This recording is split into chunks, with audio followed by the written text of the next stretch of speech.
Hello అండి, అందరూ ఎలా ఉన్నారు? అందరికీ welcome back to my YouTube channel moms tiny tiles.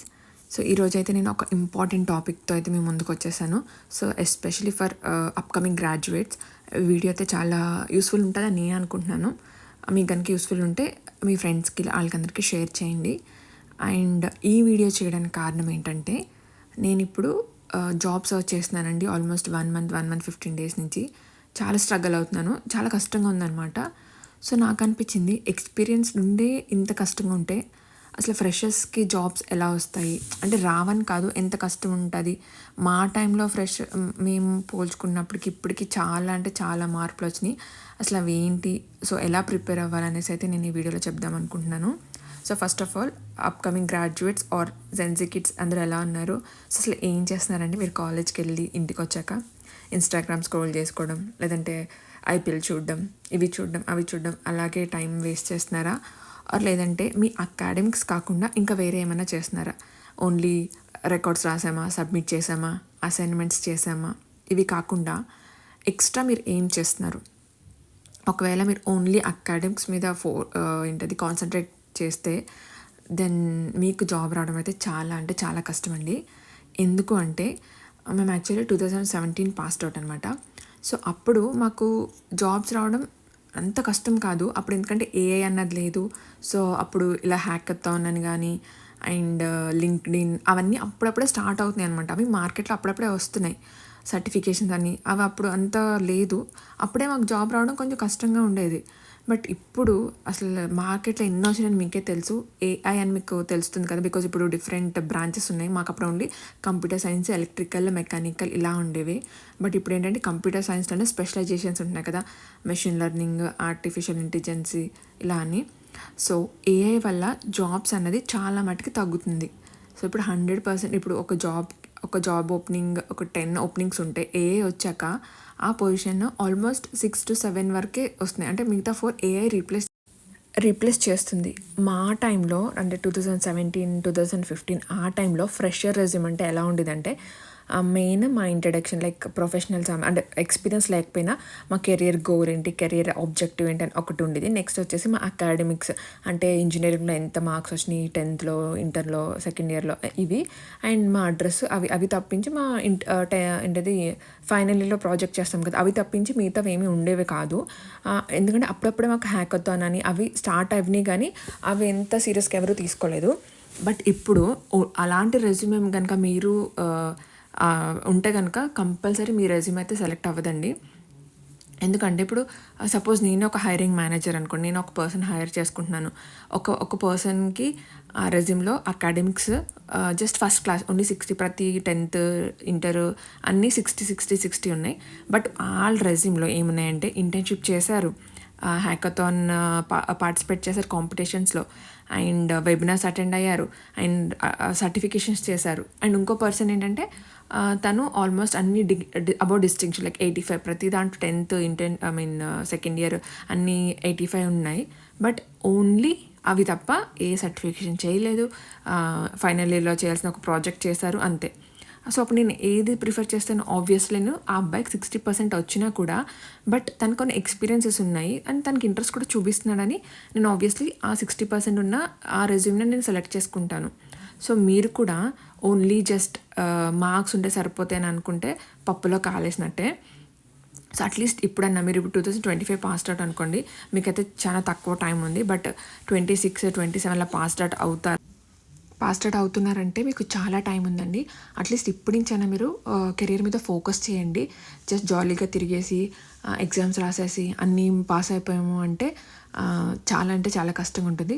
Just మీరు ఒకసారి ఇమాజిన్ చేసుకోండి, మన పేరెంట్స్ ఎంత కష్టపడి మనల్ని ఎంత చదివిస్తున్నారు, మనం ఇలా టైం పాస్ చేస్తే అసలు ఎంత కష్టం. ఫైనల్ సెమ్కి వచ్చేసారు, మీ ఫ్రెండ్స్ ప్లేస్ అయిపోయారు, అట్లీస్ట్ మీరు రెజ్యూమ్ కూడా పిక్ అవ్వట్లేదు అంటే మీకు ఒక్క ఇంటర్వ్యూ కాల్ కూడా రావట్లేదు.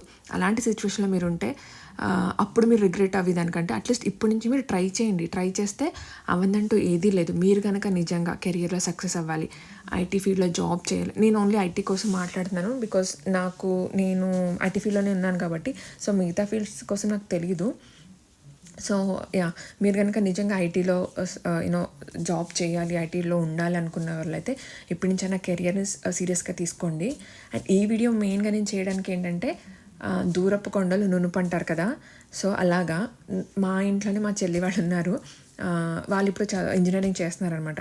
సో వాళ్ళకి మేము చెప్తే వింటారు, బట్ ఏంటంటే అంత అంటే ఇంట్లో వాళ్ళు చెప్తే పెద్ద పట్టించుకోరు కదా, ఏంటంటే మన వాళ్ళే కదా అన్నట్టు. అదే బయట మనకి ఏంటంటే ఇప్పుడు ఫేస్బుక్ ఎంప్లాయ్ కానీ, మైక్రోసాఫ్ట్ ఎంప్లాయ్ కానీ ఇలాంటి వెబినార్స్ అటెండ్ చేస్తే మనము పరిగెట్టుకుంటూ వెళ్ళిపోయి వాళ్ళ మాటలు వింటాం కదా. సో తప్పు కాదు, వాళ్ళ మాటలు వినాలి. బట్ ఏంటంటే ఇంట్లో వాళ్ళు చెప్తే మనం పెద్దగా నెగ్లెక్ట్ చేస్తాము, పెద్దగా పట్టించుకోము. సో అలా కాకుండా ఉండాలని నేను ఇలా వచ్చి వీడియో చేస్తున్నాను. సో ఇప్పటి నుంచి అన్న మీరు కష్టపడండి. అండ్ ఇంకొక ఒపీనియన్ మనకు ఉంటుంది ఏంటంటే, ఓకే మా ఇంట్లో నాకు మా అక్క జాబ్ చేస్తుంది, లేదంటే మా అన్నయ్య జాబ్ చేస్తున్నారు, సో వాళ్ళు నాకు జాబ్లు ఇప్పిస్తారు అని అలాంటి మైండ్ సెట్ ఉంటే అది ఇప్పుడే తీసేయండి. ఎందుకు చెప్పినా జాబ్ ఒకళ్ళు ఇప్పించడం అన్నదంటూ చాలా జరగని పని అండి. అంటిల్ అండ్ అన్లెస్ ఆ కంపెనీ CEO ఆర్ హయ్యర్ పొజిషన్లో ఉన్న వాళ్ళు తప్ప ఒకరికి మనం జాబ్ ఇప్పించాలంటే అది చాలా కష్టం. బికాస్ ఇప్పుడు మీరు సైబర్ సెక్యూరిటీలో ఆర్ ఆర్టిఫిషియల్ ఇంటెలిజెన్స్లో మీరు జాబ్ వెతుకుతున్నారు. సో ఆర్టిఫిషియల్ ఇంటెలిజెన్స్ అన్న ఓపెనింగ్గా ఆ కంపెనీలో ఉండాలి. మిమ్మల్ని రెఫర్ చేయాలంటే ఫస్ట్ అలాంటి ఓపెనింగ్ ఉండాలి కదా, మేము మిమ్మల్ని రెఫర్ చేయాలి ఆర్ మీకు జాబ్ ఇవ్వాలి అంటే. కొంతమంది అంటే మా టైంలో కూడా మాకు తెలియదు, because until and unless you enter in to IT you not get to know anything అనమాట. సో అక్కడ ఎలా ఉంటుంది ఏంటి అనేసి. సో మేము చిన్నప్పుడు మాకెవరు తెలిసిన వాళ్ళు లేరు, లేదంటే మాకు జాబ్లు ఇప్పిద్దరు అన్న ఫీలింగ్ ఉండేది. బట్ వన్స్ మేము వర్క్ చేయడం స్టార్ట్ చేశాక అప్పుడు అర్థమైంది ఏంటంటే మనమంటూ ఎవరికి జాబ్స్ ఇప్పిలేము, అది అసలు అవ్వని పని. ఎందుకంటే మనమే కష్టపడి అక్కడికి వెళ్ళాము, ఇంకా మనం ఏంటంటే ఫ్రెషర్ లెవెల్లో ఉంటాము, మేనేజర్ లెవెల్ కూడా కాదు. సో మనం ఒకళ్ళని రెఫర్ చేయగలం, కానీ అక్కడ అది ఆ పొజిషన్ ఓపెనింగ్ ఉండాలంతే. ఇప్పుడు మీరు టెస్టింగ్ మీద వెతుకుతున్నారు, నేను చేసే కంపెనీలో టెస్టింగ్ మీద ఓపెనింగ్ ఉంటేనే నేను రెఫర్ చేయగలను, అంతేగాని లేకుండా కూడా లేదు. బట్ నేను మేము ఎలా రెఫర్ చేయను. సో దీన్ని బట్టి అంటే రిలేటివ్స్కి మనకి కొంచెం క్లాషెస్ వస్తాయి. సో అది మీరు అర్థం చేసుకోండి. మేము అంటూ ఒకరికి జాబ్ ఇప్పించడం అంటూ అది జరగని పని అండి. సో మీరు అలాంటి అపోహలు ఉంటే ప్లీజ్ అది తీసివేయండి. అండ్ ఇప్పటి నుంచి మీరు కెరియర్ ఎలా సెట్ చేసుకోవాలంటే ఫస్ట్ అండ్ ఫార్మోస్ట్ ఇన్స్టాగ్రామ్ని చూడడం ఆపేసి అని కాదు కానీ దాంట్లో మనకి ఎన్ని ఫాలోవర్స్ ఉన్నారు, ఎన్ని లైక్స్ వచ్చినాయి అని చూస్తాం కదా. సేమ్ అదే కాన్సన్ట్రేషన్ లింక్డ్ఇన్ మీద పెట్టండి. లింక్డ్ఇన్ అనేది తెలుసు కదా మ్యాక్సిమం మీ అందరికీ. సో లింక్డ్ఇన్ ప్రొఫైల్ ఇప్పటి నుంచి మీరు క్రియేట్ చేసుకొని కనెక్షన్స్ అన్నది పెంచుకోండి. సో ఒకానొక టైంలో మీరు గ్రాడ్యుయేట్ అయిపోయి జాబ్ సెర్చ్ చేస్తున్నారు. ఇప్పుడు ఇంపార్టెంట్ అంటే మ్యాక్సిమం మనం జాబ్స్కి అప్లై చేసినప్పుడు మన లింక్డ్ఇన్ URL కూడా అడుగుతున్నారు ప్రొఫైల్ది. ఎందుకంటే వాళ్ళు చెక్ చేస్తారు అనుకుంటా, అసలు మనం నిజంగా జెన్యూనా కాదా, ఎక్స్పీరియన్స్ ఉందా లేదా, అసలు మన బ్లాగ్స్ ఏమైనా పెడుతున్నామా, పోస్టులు పెడుతున్నామా అని చెక్ చేస్తారు అనుకుంటా. సో మీరేం చేస్తారంటే మీరు గ్రాడ్యుయేషన్ అయిపోయాక మీరు ఒక జాబ్కి అప్లై చేస్తారు. సో హైరింగ్ మేనేజర్ వచ్చి మీ ప్రొఫైల్ చూస్తాడు. మీ ప్రొఫైల్ చూసి అతనికి ఇంప్రెసివ్గా అనిపించారు కదా లింక్డ్ఇన్లో కూడా. సో ఏం చేస్తారంటే ఫస్ట్ ప్రొఫైల్ క్రియేట్ చేశాక మీకు తెలిసిన వాళ్ళని కనెక్షన్స్ యాడ్ చేసుకోండి. కొత్త కనెక్షన్స్ కూడా యాడ్ చేసుకోండి. మీకు అక్కడ యూస్ఫుల్ అనిపిస్తే హైరింగ్ మేనేజర్స్, రిక్రూటర్స్ వీళ్ళందరినీ యాడ్ చేసుకోండి. అండ్ ఇంకొకటి, సో మీరు చేస్తున్న స్పెషలైజేషన్ అది ఏ కోర్స్ అయినా కానివ్వండి, అయితే machine learning or data science, data analytics, anything, it can be anything. మీరు ప్రతి వీక్లీ వన్స్ మీకు టైం ఉంటే వీక్లీ వన్స్ ఆర్ లేదు అంటే 15 days వన్స్ ఒక పోస్ట్ చేయండి. ఓకే ఈరోజు నేను నేర్చుకున్న టాపిక్ ఏంటి అంటే ఆర్టిఫిషియల్ ఇంటెలిజెన్స్, అదేంటి, అది ఎలా పనిచేస్తుంది or something like that. So నేను ఎగ్జాంపుల్ ఇస్తాను. అలా మీ స్పెషలైజేషన్లో మీరు నేర్చుకున్న టాపిక్స్ మీరు ఇలా పోస్ట్ చేస్తుంటే సో దాన్ని మీ పోస్టులు నచ్చి ఫాలో అయ్యే వాళ్ళు కూడా ఉంటారు. సో మీ ప్రొఫైల్ అనేది కొంచెం హయ్యర్ విజిబిలిటీ ఉంటుంది అనమాట. ఓకే. అండ్ నెక్స్ట్ వచ్చేసి చేయాల్సింది ఏంటంటే ఫ్రీ సర్టిఫికేషన్స్. ఎక్కడైతే ఫ్రీ సర్టిఫికేషన్స్ ఉంటాయి, గూగుల్ ఉంది. సో గూగుల్ కానీ ఇప్పుడు ChatGPT అందరూ యూజ్ చేస్తున్నారు కదా.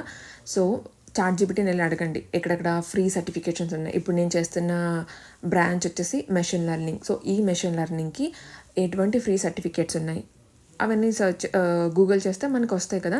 సో అవి సర్టిఫికేషన్ చేయండి. ఏ సర్టిఫికేషన్ అయితే చేసి కంప్లీట్ చేస్తారో అవన్నీ మళ్ళీ లింక్డ్ఇన్లో మీరు పోస్ట్ చేయండి, దట్ ఐ ఒబ్టైన్ ది సర్టిఫికేషన్ అనేసి. AWS సర్టిఫికేట్స్ ఉంటాయి, అజ్యూర్ సర్టిఫికేట్స్ ఉంటాయి, క్లౌడ్ ఇవన్నీ ఉంటాయి కదా. సో ఇవన్నీ ఫ్రీ అయి ఉంటే అవన్నీ చేయండి అని చేయొచ్చు. అండ్ థర్డ్ రూల్ వచ్చేసి ChatGPT మనం చాలా జాగ్రత్తగా యూస్ చేయాలి. So it's like a dictionary. మనకి ఏమి కావాలన్నా అన్నీ దొరికేస్తున్నాయి చాట్ జీపీటీలో. అండ్ అలాగే దాని ద్వారా వచ్చే డిస్అడ్వాంటేజెస్ కూడా మనకి ఉన్నాయి. ఏంటంటే మెయిన్ మనం ఎక్కువ చాట్ జీపీటీని యూస్ చేస్తే మన కమ్యూనికేషన్ అన్నది తగ్గిపోతుంది. ఎలా అంటారా? సో మనం ఇప్పుడు ఏం చేస్తున్నాము, సపోజ్ మనం ఒక హెచ్ఓడికి ఒక లెటర్ రాయాలి. దట్ ఏంటంటే నా అటెండెన్స్ తక్కువ ఉంది, హాల్ టికెట్ ఇవ్వని అంటున్నారు. సో ఏదో కన్విన్సింగ్గా ఒక లెటర్ రాయాలి. సో మనం ముందేం చేసేవాళ్ళం, మన ఓన్ సెంటెన్స్లో మనమే లెటర్ రాసి కొంచెం గ్రామటికల్ మిస్టేక్స్ ఏమున్నాయో 2-3 సార్లు చూసుకుని అప్పుడు మనం లెటర్ ఇచ్చేవాళ్ళం. బట్ ఇప్పుడు ఏంటి, మీరు జస్ట్ దానికి ఒక ప్రాంప్ట్ ఇచ్చేయాలి. ఏంటి, right A letter to HOD for requesting hall ticket అంటే మొత్తం మ్యాటర్ అంతా అదే రాసేస్తుంది. సో అక్కడ ఏమవుతుంది, మనకి ఆలోచించుకోవడానికి మనకి కెపబిలిటీ తగ్గిపోతుంది. And communication skill, writing skill ఇది కూడా తగ్గిపోతుంది. So be wise when you're using ChatGPT. Okay. And next, మీరు ఏ సర్టిఫికేషన్స్ చేస్తున్నా కూడా ఇప్పుడు ChatGPT like artificial intelligence, machine learning వీటితో అంతా రిలేటెడ్గా ఉండేది చూసుకోండి. అంటే ఎలా అంటే ప్రాంప్ట్ ఇంజనీరింగ్ అని ఉంటుంది కదా. ప్రాంప్ట్ అంటే ఇప్పుడు మనం చాట్ జీపీటీకి ఏదో ఒక టెక్స్ట్ ఇస్తున్నాం, అది మనకి ఆన్సర్ ఇస్తుంది. ఒక్కొక్కసారి అది కన్విన్సింగ్గా ఉండదు మనకి. సో దానికి మనం కరెక్ట్ ఫార్మాట్లో ప్రాంప్ట్స్ ఇవ్వాలన్నమాట. సో అది ఎలా ఏంటి అనేసి అవన్నీ కోర్సెస్ ఉన్నాయండి. ఒక్కొక్కసారి మనకి ఇన్స్టాగ్రామ్లో కూడా ఇలాంటి యాడ్స్ వస్తున్నాయి, like for 9 rupees or for 99 rupees for 200 rupees. I think it's worth 200 pay చేసి మనం అవి నేర్చుకోవడంలో తప్పేమీ లేదు. సో ఇవన్నీ ట్రై చేయండి. అండ్ సెకండ్ టిప్ వచ్చి హ్యాకథాన్ కాంపిటీషన్ అండి. హ్యాకథాన్ కాంపిటీషన్స్ ఇలాంటివి ఎక్కడ కాంపిటీషన్స్ ఉంటే పార్టిసిపేట్ చేయండి. లైక్ వెబినార్స్ ఇలాంటి కాంపిటీషన్స్ ఉంటే పార్టిసిపేట్ చేయండి. హ్యాకథాన్లో పార్టిసిపేట్ చేయడం వల్ల ఏంటంటే మనకి ఫస్ట్ ప్రైజ్ వస్తేనే చేస్తాను, నాకు సెకండ్ ప్రైజ్ వస్తేనే చేస్తానంటే కాదు. మీరు పార్టిసిపేట్ చేస్తే మీకు ఒక పార్టిసిపేషన్ సర్టిఫికేట్ వస్తుంది. అది మీరు రెజ్యూమ్లో యాడ్ చేసుకోవచ్చు. అది మీకు ఒక బెనిఫిట్.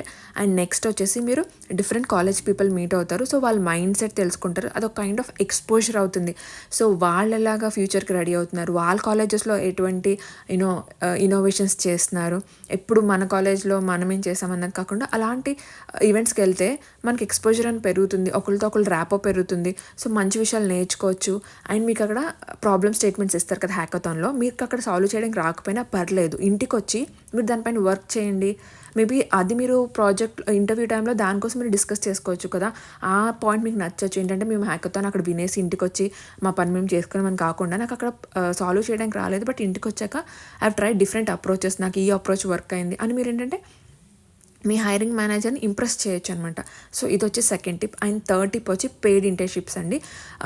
ఇంటర్న్షిప్స్ పెయిడే కావాలి అంటే కుదరదండి ఇప్పుడు. ఎందుకంటే చాలా మట్టికి ఇంటర్న్షిప్స్ అనేది తగ్గిపోతున్నాయి, అది పెయిడ్ అంటే ఇంకా తగ్గిపోతుంది. సో మీకు అన్పెయిడ్ పే చేయకపోయినా పర్లేదు, ఇంటర్న్షిప్స్ కనుక వస్తే ప్లీజ్ వెళ్ళండి. దాన్ని బట్టి ఏంటంటే మీకు ఒక ఎక్స్పీరియన్స్ వస్తుంది అండ్ మీకు ఒక అవగాహన కూడా వస్తుంది, ఐటీ ఫీల్డ్ ఎలా ఉంటుంది ఏంటి అసలు ఎలా ఉండాలి అనేసి. So please go head for unpaid internships also. Okay. And fourth point వచ్చేసి మీ క్లోజ్ ఫ్రెండ్స్ ఎవరైతే ఫుల్ డెడికేటెడ్గా ఉంటారో వాళ్ళతో మీరు ఒక వాట్సాప్ గ్రూప్ క్రియేట్ చేసుకుని డైలీ ఈ టాపిక్స్ మేము నేర్చుకున్నాను, ఈ టాపిక్స్ మీద వాళ్ళకి మీరు కమ్యూనికేట్ అవ్వండి. దాన్ని బట్టి మీరు నేర్చుకున్నది మళ్ళీ మీరు రివైజ్ చేసినట్టు ఉంటుంది. సో వాళ్ళకి మీరు ఇన్ఫర్మేషన్ నాలెడ్జ్ పాస్ చేసినట్టు ఉంటుంది. సో ఇవండి నేను చెప్పాలనుకున్న టిప్స్. సో టిప్స్ వచ్చేసి ఇవే. అండ్ నెక్స్ట్ ఏంటంటే, అండ్ ఒకవేళ మీరు ఇలాంటి మైండ్ సెట్తో ఉంటే అదేంటంటే ఒక్కసారి జాబ్ వస్తే చాలు, ఇంకా లైఫ్ రిలాక్స్ అయిపోతుంది, మళ్ళీ చదువుకోవాల్సిన లేదు, ఇంకేం చేయవసరం లేదు అనే మైండ్ సెట్ ఉంటే ప్లీజ్ అది మాత్రం ముందే తీసేయండి. ఏ ఫీల్డ్ అన్నా either it can be a doctor or a teacher or anything, continuous learning అండి. అది మనం అంటే ఇంకా మనం ఎదుగుతూ ఉంటాం కదా. సో ఇలా టెక్నాలజీ కూడా పెరుగుతూ ఉంటుంది. సో మన నాలెడ్జ్ అనేది కూడా మనం అలా పెంచుతూ ఉండాలి. లేదంటే మీరు మేబీ కంపెనీ స్విచ్ అవసరం లేదు, అదే కంపెనీలో ఉంటారు, అదే టెక్నాలజీలో చేస్తారు, తర్వాత మీకు అది అవసరం ఉండదు, కంపెనీ వాళ్ళకి ఆ టెక్నాలజీ అవసరం ఉండదు, వస్తుంది రీప్లేస్ చేస్తుంది. So you'll be laid of అనమాట. సో ఈ మైండ్ సెట్తో కనుక ఉంటే ప్లీజ్ అది తీసేయండి. కంపెనీ మనల్ని ఎప్పుడు ఏంటంటే ఒక యాక్టివ్ ఎంప్లాయీ అంటే ఏది నేర్చుకోవాలి, అది నేర్చుకోవాలి, ఇది నేర్చుకోవాలి అన్న మనస్తత్వం ఉంటేనే మనల్ని కూడా ఉంచుకునే ఛాన్సెస్ అయితే ఎక్కువ ఉంటాయి అన్నమాట. సో అదండి ఈ వీడియో. అండ్ నేను మా ఆయనకైతే ఐటీలో is having 13 years of experience, నాకు I'm having 7 years of experience in IT. So మీకు కనుక ఇంకేమైనా డౌట్స్ ఉంటే మాకు రీచ్ అవుట్ నాకు కింద కమెంట్స్లో తెలియజేయండి. నేను అవి మీకు క్లియర్ చేయడానికి ట్రై చేస్తాను. అండ్ ఈ వీడియో కనుక యూస్ఫుల్గా ఉంటే, నేనైతే యూస్ఫుల్గా ఉంటుంది, అట్లీస్ట్ కొంతమంది కన్నా యూస్ఫుల్గా ఉంటుందని నేను అనుకుంటున్నాను. బికాజ్ ఎవరైతే కొంచెం పల్లెటూరులో కాలేజెస్ ఉంటాయి కదా, సో వాళ్ళకి ఇంత ఎక్స్పోజర్ ఉండదేమో. సో అట్లీస్ట్ వాళ్ళకన్నా, బట్ ఇప్పుడు ఇంటర్నెట్ వల్ల ఏ మూల ఉన్నా కూడా అన్నీ తెలుస్తున్నాయి. బట్ వన్స్ అగైన్ నా సైడ్ నుంచి ఒక ట్రై చేద్దామని అయితే నేను ఇలా వీడియో చేశాను. మీకు కనుక యూస్ఫుల్గా ఉంటే ప్లీజ్ ఒక కమెంట్ చేయండి. సో దాన్ని బట్టి నాకు ఒక హ్యాపీనెస్ వస్తుంది. ఓకే, ఈ వీడియో కొంతమందికి కాకపోతే కొంతమంది కన్నా ఒకరికన్నా ఇద్దరికన్నా యూస్ఫుల్ అయ్యింది అని. So any doubts please do comment in the comment section. అలాగే ఈ వీడియో ఎవరికైతే యూస్ఫుల్ ఉంటుందో వాళ్ళకి షేర్ చేయండి. That's it for the video. మళ్ళీ నెక్స్ట్ వీడియోతో ఒక మంచి టాపిక్తో మళ్ళీ కలుద్దాం. అంతవరకు టేక్ కేర్. Bye bye.